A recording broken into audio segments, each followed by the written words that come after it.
નમસ્કાર દોસ્તો, સુપરફાસ્ટ તાજા સમાચારમાં તમારું સ્વાગત છે। દેશ, દુનિયા અને ગુજરાતના તાજા, મોટા અને સૌથી મહત્વપૂર્ણ સમાચાર જાણીએ તે પહેલા તમે ચેનલમાં નવા હોય તો ચેનલને જરૂરથી સબસ્ક્રાઇબ કરીને વિડીયોને લાઇક કરી દેજો। સૌથી પહેલા દોસ્તો આપણે વાત કરીએ તો મુકેશ અંબાણીએ આપી મોટી ભેટ। મુકેશ અંબાણીએ જીઓના ગ્રાહકો માટે મોટી ભેટ આપી છે। ત્યારે જીઓએ 123 રૂપિયાનો રિચાર્જ પ્લાન લોન્ચ કર્યો છે। તો 123 રૂપિયાના રિચાર્જ પ્લાનની વેલિડિટી પણ 28 દિવસની છે। તો આ પ્લાનમાં વપરાશકર્તાઓને દરરોજ 0.5 GB ડેટા અને અનલિમિટેડ કોલિંગ અને 300 જેટલા મેસેજ સહિતના અન્ય લાભો પણ મળશે। તો આ પ્લાનમાં જીઓ સાવન અને જીઓ સિનેમા પણ એક્સેસ કરી આપવામાં આવશે। તો આ recharge plan Jio Bharat phone users માટે લોન્ચ કરવામાં આવ્યો છે। બીજા સૌથી મોટા સમાચાર, જોરદાર પવન અને વરસાદની આગાહી। વરસાદની આગાહી માટે જાણીતા એવા અંબાલાલ પટેલે જોરદાર વરસાદ અને પવનની આગાહી કરી છે। તો રાજ્યમાં આજે ઝડપી પવન અને વરસાદ વરસી શકે છે। તો બંગાળના ઉપસાગર અને અરબ સાગરમાં ભેજ વધતા પ્રી મોન્સૂન એક્ટિવિટીના કારણે ગુજરાતમાં ઠેર ઠેર જગ્યાએ વરસાદ થશે। ત્યારે હવામાન વિભાગની આગાહી અનુસાર 28 અને 29 એપ્રિલ સુધી વાદળછાયું વાતાવરણ રહેશે। તો ખાસ આ છે કે આગાહી વચ્ચે લોકોને ગરમીમાંથી ઉકળાટમાંથી રાહતનો અહેસાસ થયો છે। આગળ વધુ એક સૌથી મોટા સમાચાર મળી રહ્યા છે। કેરીઓ બજારમાં મોડી આવશે। જ્યાં દર્શક મિત્રો, રાજ્યમાં સતત બદલાતા વાતાવરણના કારણે કેરીના પાકને વ્યાપક નુકસાન થયું છે। તો નિષ્ણાતોનું કહેવું છે કે જૂનાગઢ તેમજ આસપાસના વિસ્તારની કેરીઓ બજારમાં મોડી આવશે। તો ગત વર્ષ કરતાં ચાલુ વર્ષે ઉત્પાદનમાં 50% જેટલો ઘટાડો નોંધાયો છે। તો આંબા ઉપર મોર મોટી માત્રામાં ખરી પડ્યા છે। તો કેરી પકવતા ખેડૂતોને પણ છેલ્લા 5 વર્ષમાં સૌથી વધારે નુકસાન થયું છે। તો કેરીઓ આંબા પરથી ખરી પડવાથી પણ નુકસાન થયું છે। તો ખેડૂતોએ બગીચાઓને કાઢી પણ રહ્યા છે। બીજા સૌથી અગત્યના સમાચાર સામે આવ્યા છે। ધોરણ 10 અને 12નું પરિણામ અટક્યું। જ્યાં દર્શક મિત્રો, થોડા સમય પહેલા સમાચાર હતા કે એપ્રિલ પૂરો થતાં જ ધોરણ 10 અને 12નું પરિણામ આવશે। તો ધોરણ 10 અને 12ના પરિણામોને કાગડોળે રાહ જોતા વિદ્યાર્થીઓ માટે માઠા સમાચાર મળ્યા છે।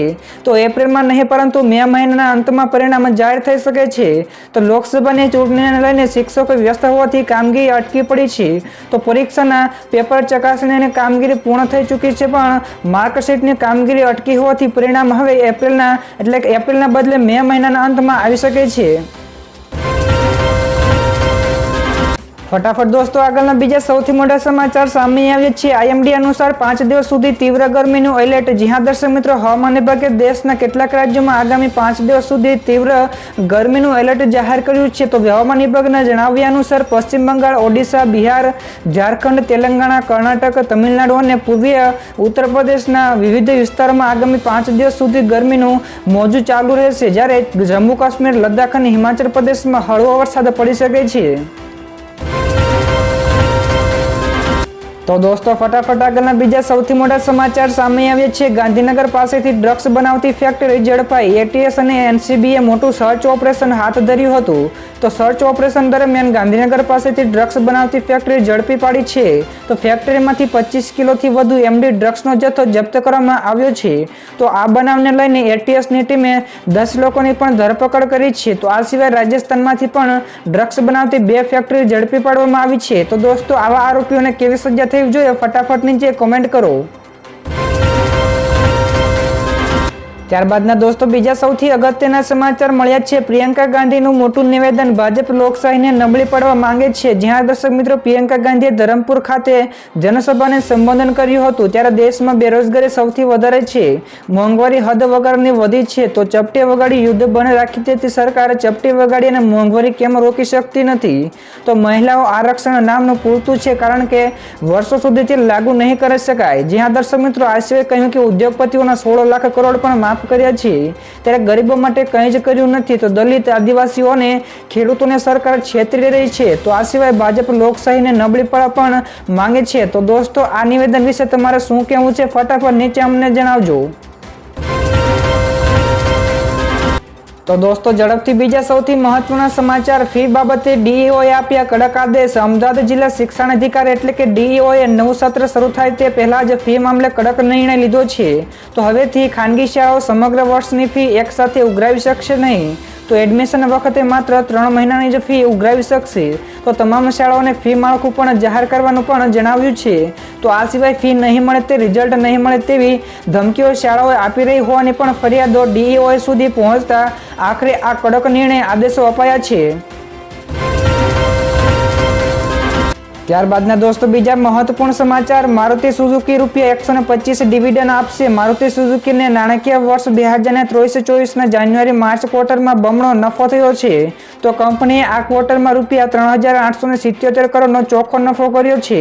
તો જ્યારે ગયા વર્ષના સમાન ક્વાર્ટરમાં કંપનીએ ₹2,632 કરોડનો ચોખ્ખો નફો નોંધાવ્યો હતો. તો કંપનીએ સમગ્ર નાણાકીય વર્ષમાં ₹13,209 કરોડનો નફો નોંધાવ્યો છે. તો આવી સ્થિતિમાં કંપનીએ શેરધારકોને પ્રતિ શેરે ₹125 ડિવિડન્ડની જાહેરાત કરી છે. ત્યાર પછી દોસ્તો બીજા સૌથી અગત્યના સમાચાર. રૂપાલાએ ક્ષત્રિય સમાજને ફરી એકવાર કરી વિનંતી. તો રાજકોટના ઉમેદવાર પરસોત્તમ રૂપાલાએ ફરી જાહેર પંચ પરથી ક્ષત્રિય સમાજને વિનંતી કરી છે. તેમણે કહ્યું કે મેં ભૂલ કરી જેની માફી જાહેરમાં માંગી છે તો સમાજની સામે માંગી છે અને સમાજે મને પ્રતિસાદ પણ આપ્યો છે, પરંતુ મોદી સાહેબની સામે શા માટે? તો હું ક્ષત્રિય સમાજના લોકોને વિનંતી કરું છું કે તમે તમારા યોગદાનને યાદ કરો. તો રાષ્ટ્રના ઘડતર અને પાર્ટીના વિકાસમાં તમારું મોટું યોગદાન છે. તો આ સિવાય પ્રચંડ મતદાન કરવા માટે પણ અપીલ કરી હતી. તો દોસ્તો બીજા સૌથી મહત્વપૂર્ણ સમાચાર સામે આવ્યા છે. ધોરણ 10 અને 12ના વિદ્યાર્થીઓ માટે સારા સમાચાર. ગુજરાત શિક્ષણ બોર્ડે વિદ્યાર્થીઓના હિતમાં સારો નિર્ણય લીધો છે. ચાલુ વર્ષે ધોરણ 10 અને 12ની પૂરક પરીક્ષા સમય કરતાં વહેલી યોજવાનો આ નિર્ણય લીધો છે, જેમાં ધોરણ 12ના વિજ્ઞાન પ્રવાહના તમામ વિષયની રી એક્ઝામ આપી શકશો. ત્યારબાદ ધોરણ 12 સામાન્ય પ્રવાહમાં પણ એક નહીં પરંતુ 2 વિષયની પૂરક પરીક્ષા આપી શકશો. તો ધોરણ 10માં પણ 2 નહીં પરંતુ 3 વિષયની પૂરક પરીક્ષા આપી શકશો. તો તારીખ અને સમય આગામી દિવસોમાં જાહેર કરવામાં આવશે. તો દોસ્તો ઝડપથી આગળના બીજા સમાચારની આપણે વાત કરીએ તો કાંકરિયા સોમવારે પણ ખુલ્લું રહેશે. જ્યાં દર્શક મિત્રો અમદાવાદનું કાંકરિયા તળાવ ઉનાળુ વેકેશનને લઈને અમદાવાદ મ્યુનિસિપલ કોર્પોરેશને મહત્વપૂર્ણ નિર્ણય લીધો છે.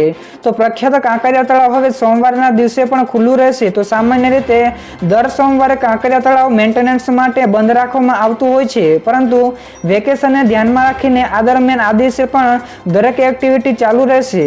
તો હાઈકોર્ટના આદેશ બાદ અનુસરીને બોટિંગની સુવિધા હાલ પૂરતી બંધ રાખવામાં આવી છે. તો તમે ઓનલાઈન ટિકિટને પણ ખરીદી કરી શકો છો.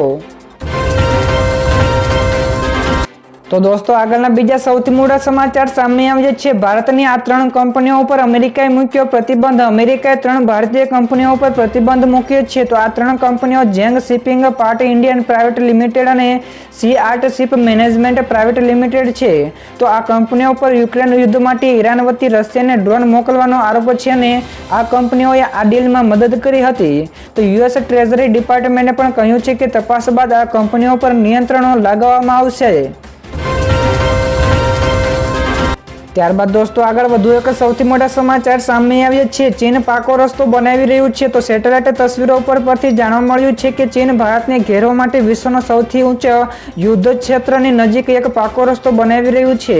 તો ચીન સિયાચીન કોરિડોર પાસે ગેરકાયદેસર કબજો હેઠળના કાશ્મીર એટલે કે શંક્ષા ગામ ખીણમાં રોડ બનાવી રહ્યું છે. તો શંક્ષા ગામ વેલી પીઓકાનો એક ભાગ હતો, જેને પાકિસ્તાને 1963માં ચીનને સોંપી દીધું છે. તો ભારતીય સેના અહીંથી 50 કિલોમીટર દૂર પેટ્રોલિંગ પણ કરે છે. ત્યારબાદના દોસ્તો આગળ વધુ એક સૌથી અગત્યના સમાચાર સામે આવ્યા છે. ડીપ ફેકના સંપર્કમાં છે 70% ભારતીયો. જ્યાં દર્શક મિત્રો ડીપ ફેકના જોખમને લઈને એક ચોંકાવનારો અહેવાલ સામે આવ્યો છે. તો સાયબર સિક્યુરિટી કંપની એટલે કે McAfee અનુસાર લગભગ 70% ભારતીયોએ ડીપ ફેકનો સામનો કર્યો છે. તો 4માંથી 1 ભારતીય છે જેણે ફેક વિડીયો જોયો છે. તો 10માંથી લગભગ 8 લોકો ડીપ ફેક વિશે 1 વર્ષ પહેલા કરતા વધુ ચિંતિત છે.